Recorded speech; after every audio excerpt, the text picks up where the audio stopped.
비판하지 말라라는 제목으로 우리가 말씀을 한번 생각해 보겠습니다.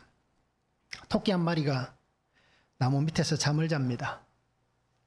하루 종일 산을 들을 뛰어다니다가 피곤했는지 나무 밑에서 이렇게 지쳐서 쓰러져서 잠을 자고 있습니다. 그런데 한참 잠을 자는데 갑자기 꽝꽝 하는 소리가 들립니다. 그래서 이 천둥치는 듯한 이 소리에 놀라서 토끼가 벌떡 일어납니다. 그리고는 숲 속에 난리가 난 줄 알았습니다. 그러면서 토끼는 필사적으로 뜁니다. 큰 사단이 일어났으니까 그 소리에 놀라서 자다가 일어나서 필사적으로 도망을 갑니다. 왜요? 왜 도망갑니까? 살기 위해서 도망을 갑니다. 자, 급하게 이렇게 뛰어가는 토끼를 본 여우가 제가 왜 뛰어갈까라고 생각한 동시에 토끼를 따라서 여우도 뜁니다. 근데 그 뒤를 따라서 사슴도 뛰어가고 멧돼지도 뛰어가고 늑대도 뛰어가고 원숭이도 뛰어갑니다. 그러면서 숲속에 있는 짐승들이 이 토끼를 따라서 큰 무리를 지어서 목적도 없이 방향도 없이 그렇게 토끼 뒤만 따라서 뛰어가고 있습니다. 자, 한참을 뛰어갑니다. 그러다가 그 무리 속에서 누군가가 얘기합니다. 왜 뛰어? 라고 얘기합니다. 우리 지금 어디가? 라고 얘기하는 거예요. 그래서 다 멈춰서는 거예요.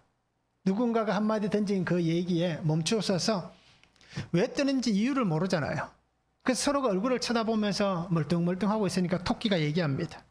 그래서 토끼가 상황을 설명해 주면 내가 자고 있었는데 나무 밑에서 갑자기 꽉 하는 소리가 들리더라. 그래서 숲속에 난리가 난 줄 알고 내가 이렇게 뛰었다 라고 얘기하는 거예요. 그래서 이 짐승들이 토끼와 함께 어디서 잤느냐? 저 나무 밑에서 잤다. 한번 가보자. 해서 가봅니다. 그런데 가보니까요, 그 나무 밑에는 코코넛 열매가 하나 떨어져 있는 겁니다. 그래서 이 토끼가 피곤하고 이러니까 코코넛 나무 밑에 가서 잠을 잔 거예요. 근데 코코넛 열매는 어떻습니까? 가끔씩 떨어질 때가 있잖아요. 그래서 우리 성도님들 중에 동남아 여행 가신 분들은 아마 경험해 보셨을 거예요. 내가 직접 경험하지 않았지만 그런 얘기를 들어보셨을 거예요. 코코넛 나무 밑에는 아주 가지 말라고 얘기합니다. 언제 떨어질지 모르니까. 그래서 그 장면을 발견하고는 모두가 다 허탈해합니다. 자, 이 얘기는 의미도 없이 목적도 없이 이유도 없이 다른 사람을 모방하는, 그죠? 현대인들에 대한 모습들을 어떻게 보면 좀 비판하는, 비꼬는 그러한 얘기입니다. 자, 우리도 마찬가지잖아요. 누가 야 저거 좋다 하면 다 그거 좋다 하고, 누가 저 옷이 참 예쁘다라고 얘기하면 자기하고는 안 맞는 것 같은데도 그 옷이 예쁘니까 입기도 하고 또 구매를 하기도 하고, 또 저 약은, 저 영양제는 정말 몸에 좋단다 라고 얘기하면 어떻게 합니까? 자기 몸하고는 전혀 안 맞을 수도 있는데 그냥 다른 사람이 좋다고 하니까 그냥 사서 먹는 거예요. 자, 이렇듯 우리는 이유도 없이, 그죠? 목적도 없이, 의미도 없이 이렇게 살아갈 때가 참 많습니다. 그러기에 우리 성도님들이 한번 잘 생각해 보시기 바랍니다. 나의 삶의 목적은 있는가? 내가 살아가는 삶의 방향은 정확하게 정해져 있는가? 이것을 우리가 깊이 있게 한번 고민해 보시기 바랍니다. 나는 무엇을 따라가고 있는가? 그죠? 토끼가 떼니까 이유도 없이 따라가는 이유. 그것을 보던 다른 사슴, 멧돼지, 원숭이 다 뛰어갑니다. 이렇듯 우리의 모습이 이렇다는 것을 우리가 잘 아시고, 정말 내가 무엇을 위해서 살아가고 있고 무엇을 따라가고 있고, 지금이라도 내가 살아가는 삶의 의미와 목적을 분명히 할 수 있는 그러한, 저도 그런 삶을 살기를 원하고요, 우리 성도님들도 그렇게 살았으면 좋겠습니다. 목사지만, 그죠? 목사로서 사는 삶을 다 그렇게 사니까 살아가는 거예요. 그죠? 성도들은 어떻습니까? 내가 직장에서 직장인들이 다 그렇게 사니까 다 그렇게 살아가는 거예요. 그러니까 어떻습니까? 특별한 이유도 없고 특별한 목적도 없이. 그래서 어떤 분이 그렇게 얘기하더라고요. 태어났으니까 살지. 아마 이런 얘기 우리도 많이 할 거예요. 그죠? 나도 그렇게 생각할 때가 많을 거고. 태어났으니까 살지. 자, 그만큼 슬픈 얘기가 없습니다. 그리고 우리가 목적을 분명히 하고 방향성을 바르게 잡고 그렇게 살아갈 수 있는 성도의 삶이 되면 좋겠습니다. 말씀을 한번 보시기 바랍니다. 믿음이 연약한 자를 받되 그의 의견을 비판하지 말라라고 얘기합니다. 하나님께서 그를 받으셨다라고 말씀합니다. 자, 바울은 이렇게 얘기합니다. 살아도 주를 위하여, 죽어도 주를 위하여. 그래서 우리가 사나 죽으나 우리는 주의 것이다 라고 얘기합니다. 그러면서 마지막 결론같이 얘기하는 게 뭡니까? 우리는 하나님의 심판대 앞에 서게 될 것이다. 그리고 자기의 일을 직고하게 될 것이다 라고 오늘 성경은 말씀합니다. 자, 비판하지 말라. 첫 번째는 나의 생각으로 비판하지 말라라는 것입니다. 1절에서 4절입니다. 믿음이 연약한 자를 너희가 받되 그의 의견을 비판하지 말라. 어떤 사람은 모든 것을 먹을 만한 믿음이 있고 믿음이 연약한 자는 채소만 먹느니라. 먹는 자는 먹지 않는 자를 업신여기지 말고 먹지 않는 자는 먹는 자를 비판하지 말라. 이는 하나님이 그를 받으셨음이라. 남의 하인을 비판하는 너는 누구냐? 그가 서 있는 것이나 넘어지는 것이 자기 주인에게 있음에 그가 세움을 받으리니 이는 그를 세우시는 권능이 주께 있음이라 말씀합니다. 자, 비판하지 말라라고 얘기합니다. 비판이란 단어는 디아크리시스라는 단어를 씁니다. 헬라어로. 자, 이 뜻은 뭐냐면 구별한다, 분별한다, 판단한다, 분리한다라는 뜻이 있습니다. 그리고 조금 더 확장하면 심판이라는 뜻도 있고요. 조금 더 확장되면 다툼이라는 뜻도 있습니다. 그래서 오늘 바울이 얘기하는 어떻습니까? 비판하지 말라라고 얘기하는 것은 믿음이 연약한 성도들의 의견, 또 그들의 삶의 모습, 또 그들의 생각, 또 그들이 가지고 있는 어떤 결정들, 이러한 것에 대해서 비판하지 말라라고 얘기합니다. 그렇죠? 그러면 그들이 가지고 있는 어떤 것들이겠습니까? 무엇을 비판하지 말라고 합니까? 그들의 생각과 다툼을 일으키지 말라라고 얘기하는데 그러면 그들의 생각이 뭐냐라는 겁니다. 왜 다툼을 일으키지 말라라고 할까요? 자, 우리가 알듯이 이 로마서도 그렇고 고린도전서도 후서도 마찬가지이고 성경의 많은 부분들이 어떻습니까? 이 시대에 음식의 문제가 등장합니다. 의식주 중에서 그 식사, 그죠? 먹는 것에 대한 문제가 있습니다. 자, 바울 시대에 있어서 초대교회 시대에 있어서 가장 큰 문제 중에 한 가지가 바로 음식입니다. 그런데 그 음식 중에서 어떤 거냐? 고기라는 겁니다. 짐승을 먹는 것에 대한 문제점이 있습니다. 자, 이 시대는 로마라는 시대가 통치하잖아요. 그래서 이 로마에 지배하였던 모든 나라들은 어떻습니까? 로마의 어떤 신전들, 또 그 지역에 헬라 문화권이 있었기 때문에 헬라의 그런 신전들, 우상이 얼마나 많이 있었습니까? 그래서 이 시대의 지역마다 어떤 조금의 차이는 있을 수 있습니다. 그런데 대부분의 지역은 어떻습니까? 신전에서 제사하고 나온 고기들이 유통되는 겁니다. 그래서 우리가 알지, 유대인들도 그랬잖아요. 자기가 하나님 앞에 번제를 드리고 화목제를 드리고 속건제를 드렸던 제물 중에 먹는 것이 있잖아요. 그러면 하나님 앞에 번제를 드린 그 제물 중에 내가 먹는 것을 가지고 가족이 먹는 겁니다. 제사장이 먹는 겁니다. 자, 그와 같은 환경입니다. 이 시대는 내가 이방 신에게 제사를 드리지만 내가 드린 제물을 자기가 먹는 거예요. 그러면 자, 우리가 알듯이 이 시대에 뭐 어떻습니까? 그 신전마다 아침부터 저녁까지 불 피우는 연기가 끊어지지 않은 겁니다. 그러면 드린 제물, 만약에 송아지 한 마리를 드렸다 하면 오늘 기준으로 하면 4인 식구가 이걸 다 먹을 수 있을까요? 하루 만에? 못 먹습니다. 그럼 어떻게 될까요? 그죠? 그걸 못 먹는 거 남는 부분 어떻게 될까요? 다리 한 짝을 팔든지, 그죠? 가슴을 팔든지 하는 겁니다. 자, 그런 환경이다 보니까 내가 먹고 또 유통을 시키는 겁니다. 그러기에 이 이방 신전에서 제사 드리고 나온 고기 외에 그 다른 고기를 찾을 수 있다는 것은 조금 보면 불가능한 것입니다. 섞어버리잖아요. 섞이는 고기들이기 때문에. 실제로는 어떻습니까? 90% 이상이라고 얘기할 수 있는 거예요. 거의 100% 가까이 모든 짐승들이 신전에서 나온 그러한 짐승들을 유통하는 겁니다. 그러니까 내가 신앙인으로서 깨끗한 고기를, 제사 지내지 않은 고기를 먹는다라는 것은 어떻게 보면 유대 지역이 아니면 불가능한 것입니다. 그러기에 이것이 큰 문제거리가 되었다라는 겁니다. 서로 다툼거리가 되었다는 겁니다. 자, 이 유대인들은 어떻게 할까요? 많은 사람들이 유대인 중에서 개종을 합니다. 실제로 이 시대에 기독교인이라고 얘기하지만 개종자들은 누굽니까? 유대인들이 많은 부분을 차지합니다.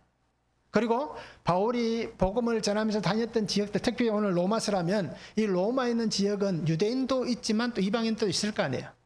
그러면 유대인들은 어떻게 할까요? 그런 문제에 대해서 어떻게 보면 자기들은 좀 자유할 수 있으니까, 그리고 그것에 대해서 분명한 어떤 기준이 있으니까 그런 것을 안 먹는 겁니다.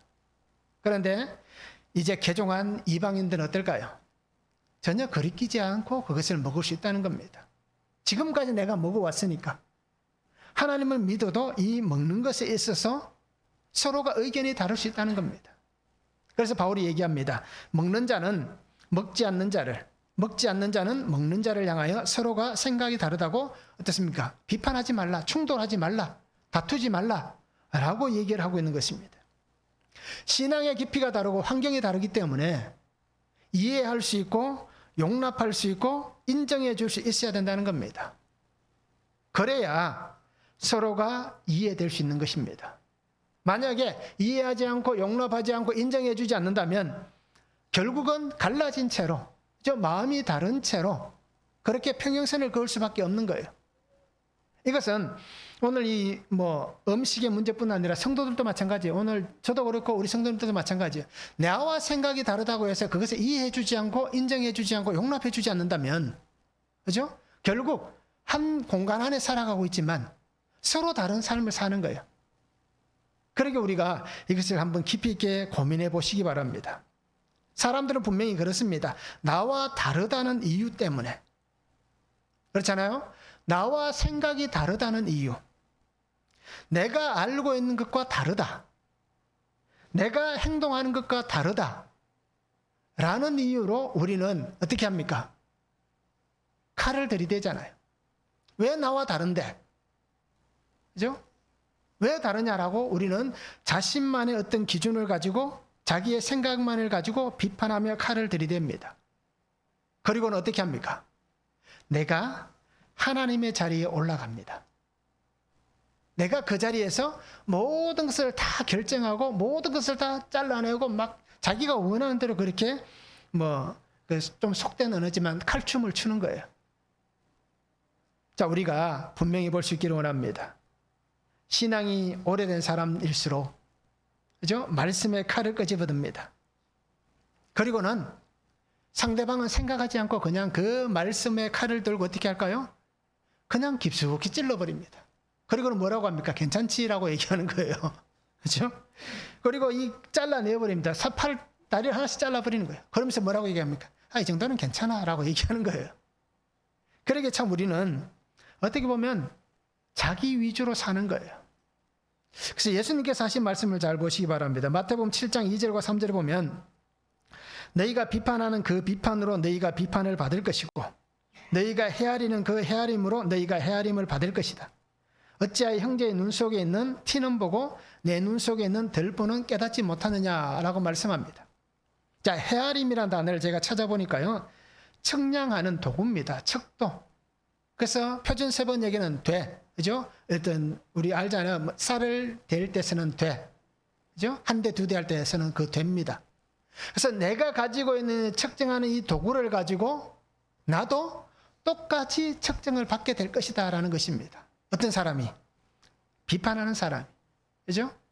그러한 삶을 살게 될 것이다라고 얘기합니다.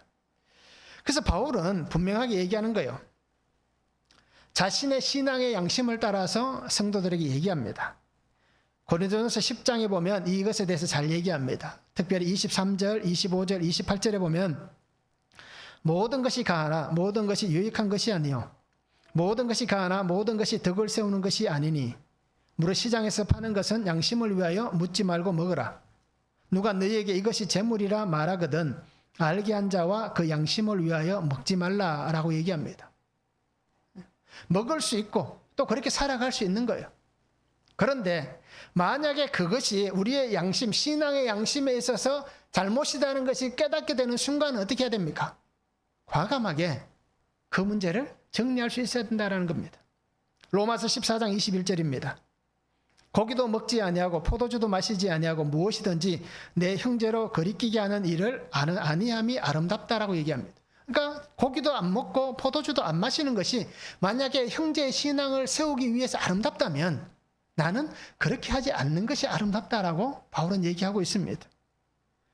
고린도전서 8장 13절입니다. 그러므로 만일 음식이 내 형제를 실족하게 한다면 나는 영원히 고기를 먹지 아니하여 내 형제를 실족하지 않게 하리라. 그렇죠? 이 고기 때문에 문제가 생긴다면 나는 그것을 먹지 않겠다 라고 바울은 자신의 어떤 양심을 따라서 분명하게 자기의 뜻을 밝히고 있습니다. 그리고 오늘 우리 성도님들이 내 생각과 내 기준에 맞지 않다고 해서 우리가 그것을 비판하거나 정죄할 수 없다라는 겁니다. 비판과 정죄의 주체는 누구일까요? 하나님이십니다. 내가 비판할 수 있고 내가 정죄할 수 있는 것이 아니라 하나님께서 판단하셔서 하나님께서 정죄하시는 것입니다. 죄를 물을 수 있는 것은 하나님의 권한입니다. 그러게 오늘 우리 성도님들이 그 권한의 자리에 앉지 않았으면 좋겠습니다. 내 생각과 내 마음과 내가 알고 있는 것과 다르다고 해서 우리는 그렇게 살지 않았으면 좋겠습니다. 그리고 우리는 주님의 마음으로 이해할 수 있는 사람, 그렇죠? 주님의 마음으로 인정할 수 있는 사람, 그러한 믿음의 삶을 우리가 살아갈 수 있어야 되는 겁니다. 그러기에 오늘 우리가 로마서 24장의 말씀도 보시면서 말씀보다 앞서지 않기를 바랍니다. 말씀보다 내 생각과 내 지식을 높이지 않기를 바랍니다. 하나님의 말씀이 우선이 되는 겁니다.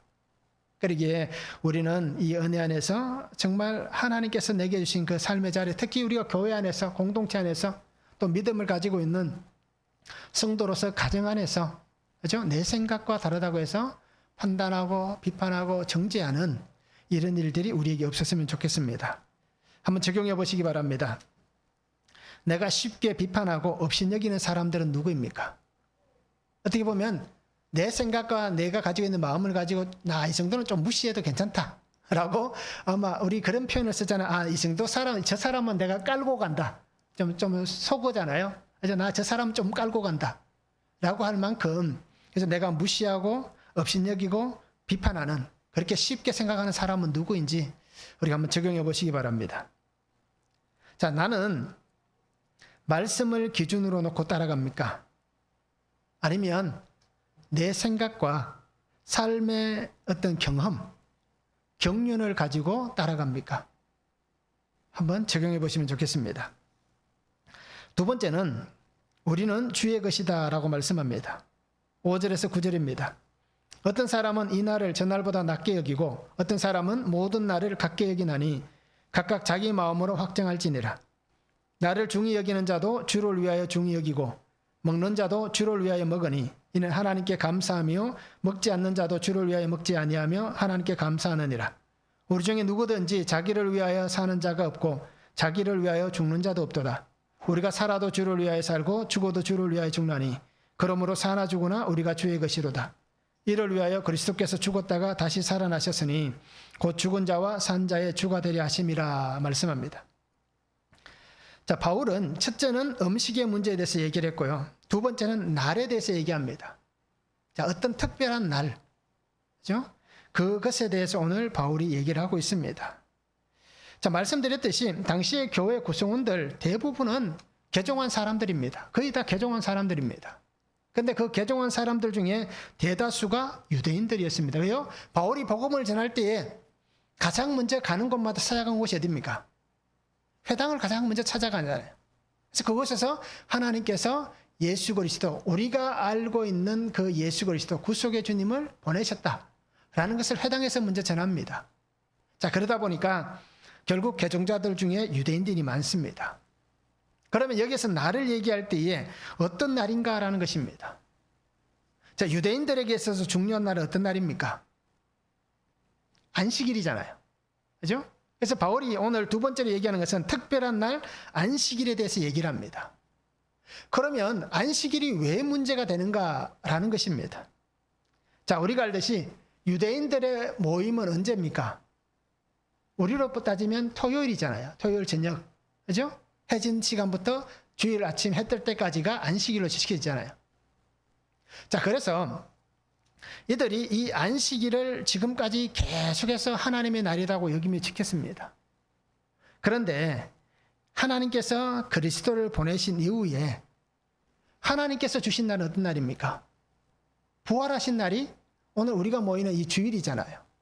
성경이 어떻게 표현합니까? 안식 후 첫날이라고 표현합니다. 주님의 부활하신 이 날, 안식 후 첫날이 바로 교회가 예배하는 날입니다. 자, 그러기에 이 초대교회 당시에 어떻습니까? 유대인들은 안식일, 금요일 밤부터 토요일까지, 토요일 밤 늦게까지, 그러니까 주일 아침까지죠. 그렇게 안식일을 지켰습니다.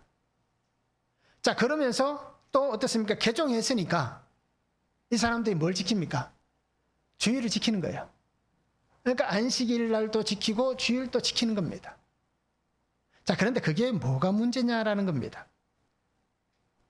유대인들에게 있어서, 개종한 유대인들에게 있어서 이 날이 걸림돌이 되는 이유가 뭐냐면 이방인들에게, 그죠? 신앙에 대해서 얘기하고 신앙에 대해서 그 사람의 신앙의 어떤 측정하는 범위, 이 사람의 신앙의 깊이가 이 정도 괜찮다라고 얘기하는 그 기준을 이것으로 개종한 유대인들이 생각했다는 겁니다.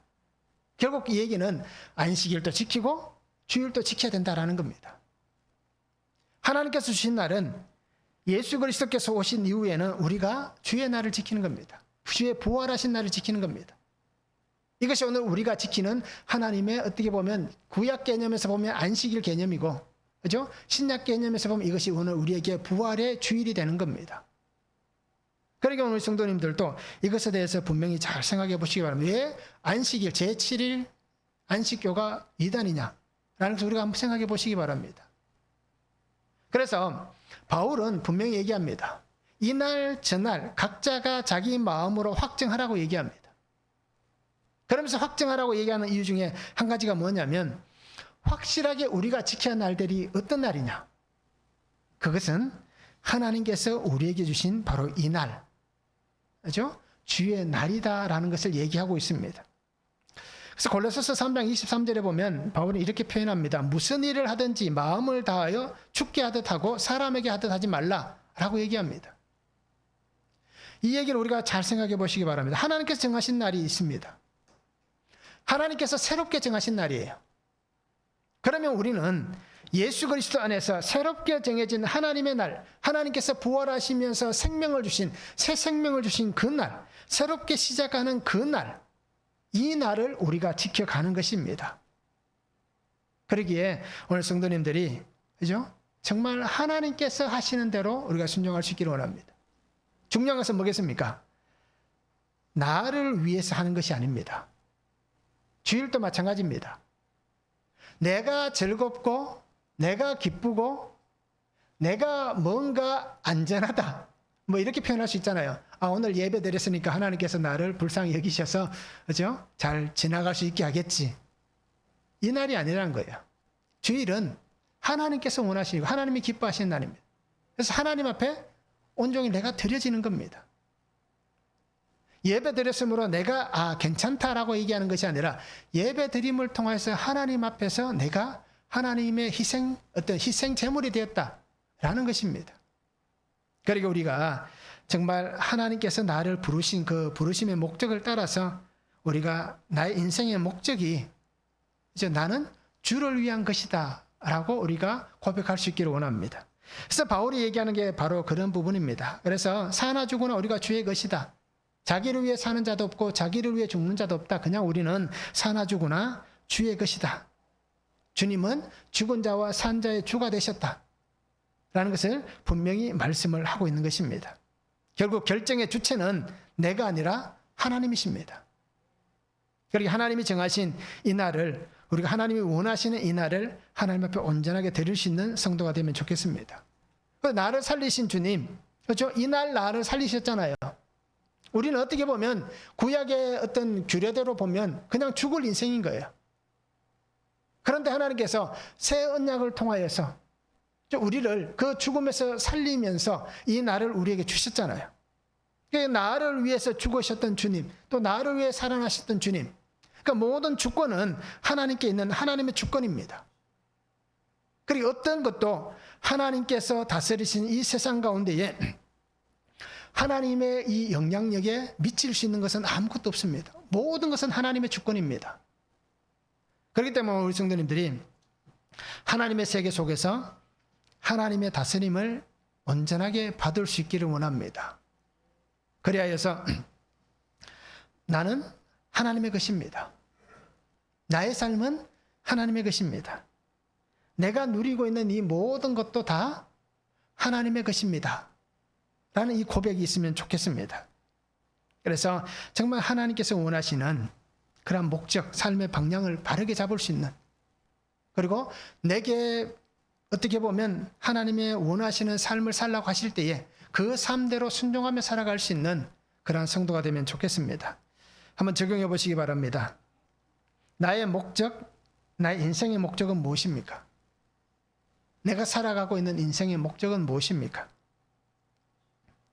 또 한 가지는 예수님을 위하여서 지금 내가 하고 있는 일은 무엇입니까? 나는 어떤 일을 예수님을 위해서 하고 있습니까? 무엇을 예수님을 위해서 하고 있습니까? 아마 그럴 수도 있을 거예요. 나는 아무것도 안 하고 있습니다. 그럴 수도 있습니다. 한번 우리가 적용해 보시면 좋겠습니다. 자, 세 번째는 하나님 앞에 서게 될 것이다 라고 말씀합니다. 10절에서 12절입니다.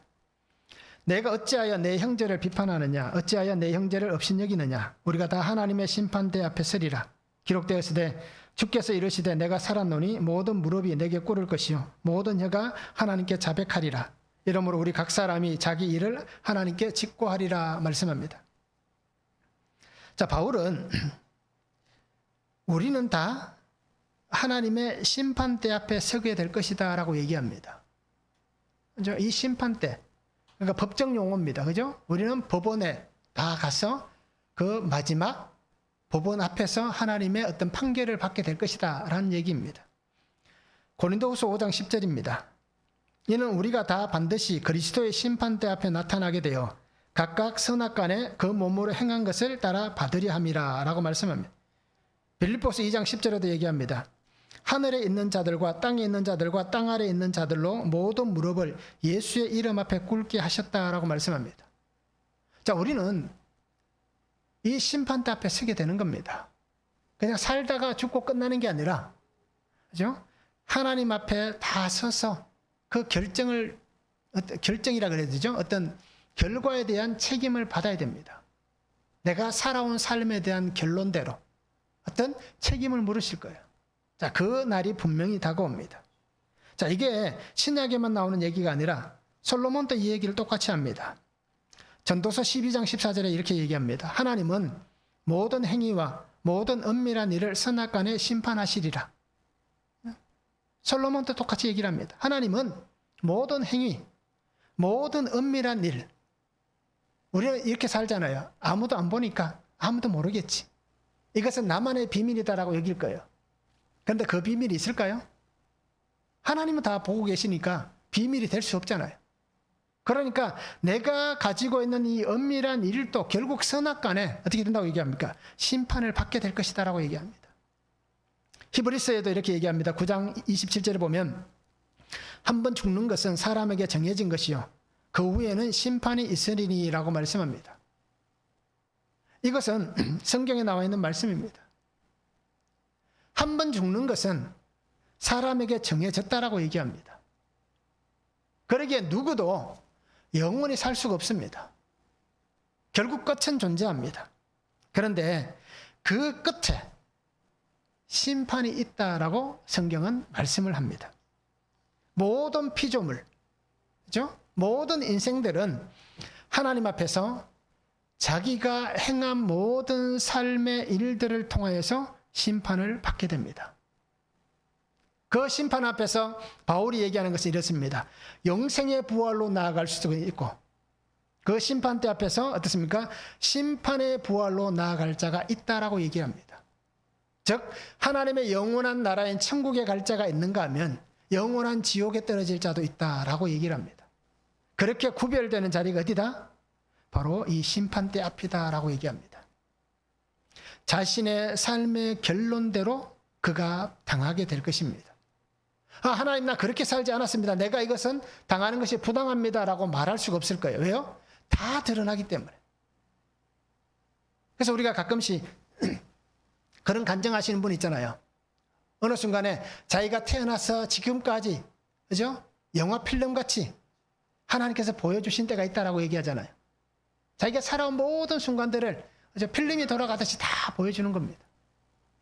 그 일이 바로 이 심판대 앞에서 일어나는 겁니다. 그러니까 나는 아닙니다라고 말할 수 있는, 자기가 자신을 변호해서 자기가 그 문제에 있어서 어떤 자유롭고 해결받을 만한 변호를 할 수가 없다라는 것입니다. 결론이 딱 나와 있으니까. 하나님은 분명히 다 그것을 알고 계십니다. 자, 이것을 바울은 이렇게 얘기합니다. 각 사람이 자기 일을 하나님께 직고하리라. 직고한다라는 이 단어는 로고스라는 단어를 씁니다. 우리가 하나님의 말씀이라는 단어를 쓸 때 로고스라는 단어를 쓰잖아요. 똑같은 직고라는 뜻을 로고스라는 단어를 쓰고 있습니다. 연설한다, 진술한다, 말한다라는 뜻이 있습니다. 그러기에 표준세번역이 이렇게 얘기합니다. 하나님께 사실대로 아뢰어야 할 것입니다. 숨김없이 자기의 모든 것을 사실대로 다 아뢰어야 될 것이다 라고 그렇게 얘기를 하고 있습니다. 아마 이렇게 얘기할 수 없을 거예요. 그래서 이미 알고 계신 하나님께서 굳이 우리가 말로 변호할 수 있는 시간이 없을 거예요. 예수님께서 우리가 그렇게 말씀하시잖아요. 주님의 그 보혈로 하나님, 이 사람은 내가 어린 양의 피로 값주고 산 자입니다 라고 얘기하는 순간 우리는 하나님의 나라에 가는 자가 되는 것이고, 그죠? 주님도 나를 보면서 나는 너를 모른다라고 얘기하는 순간 우리는 지옥으로 가는 겁니다.